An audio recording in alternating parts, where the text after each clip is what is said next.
Prime Minister Justin Trudeau is facing mounting pressure from his caucus to step down.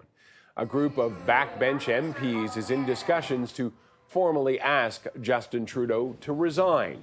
All of this happening this week when Trudeau was out of the country. CTV News has learned MPs asked staff from the Prime Minister's office to leave the caucus meeting on Wednesday to keep the conversations secret. So far, there is no reaction from the Prime Minister, but Trade Minister Mary Ng has come out in support, saying she has her full confidence in Trudeau's leadership.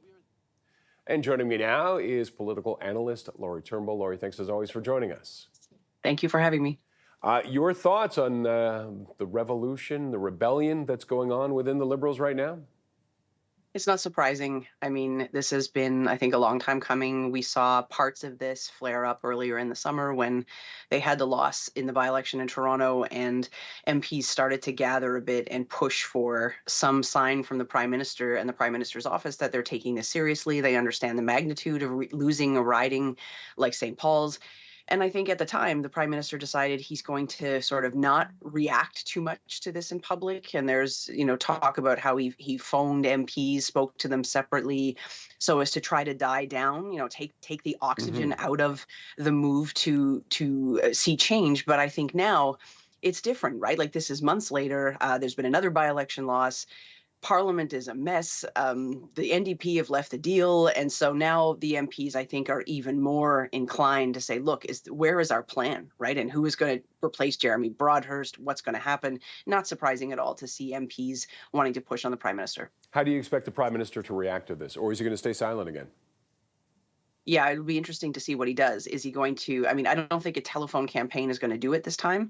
I think that things are at a whole different level of magnitude. To be perfectly honest, given all of the signs that we see from the Prime Minister, that it's in his head is like it's business as usual, right? Like he's going on the podcast talking about electoral reform. Like it looks like he doesn't, almost like he's got not a care in the world, right? Like he's just going to keep going, no plans to change anything.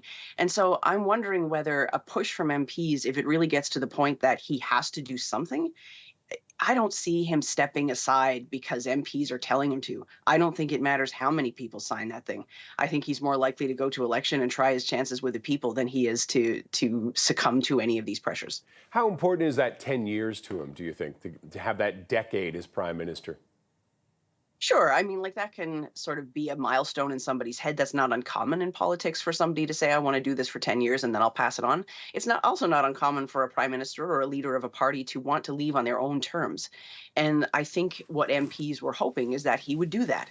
They didn't want to be in this position of trying to push him out. They wanted him to do the math himself and to step aside when the time was right for him. That would still give them a chance in the next election. But I think now, they're looking at the math and they're thinking the Conservatives are so far ahead of us. But a lot of people don't necessarily like Pierre Poilievre. There's potentially room for the Liberals to push on Poilievre and the Conservatives' lead because parts of it are soft. But I don't think that's going to change as long as Justin Trudeau is there. And what does the opposition do with this? Do they just sit and wait and see how this unfolds? Yes, 100%. When somebody's setting their own house on fire, you don't interrupt, let them do it. And so I think, the opposition parties are not going to say anything about it. They're going to keep on doing what they're doing. And they've got their own positioning that they want to do in advance of the election. Obviously, the NDP is in a whole different space now that they've gotten out of the deal with the Liberals. They're competing with the Liberals for the progressive vote. And meanwhile, the Bloc has a whole new lease on life now that the NDP aren't backing the Liberals all the time. Now Yves Blanchette is in a position where the spotlight is on him and Quebec and what he can get from this government before the next election. And so I think the opposition parties are going to keep going as they are and wait and see what happens with the Liberals. Okay. Lori, thank you as always for your time. Appreciate it. Thank you too. Take care.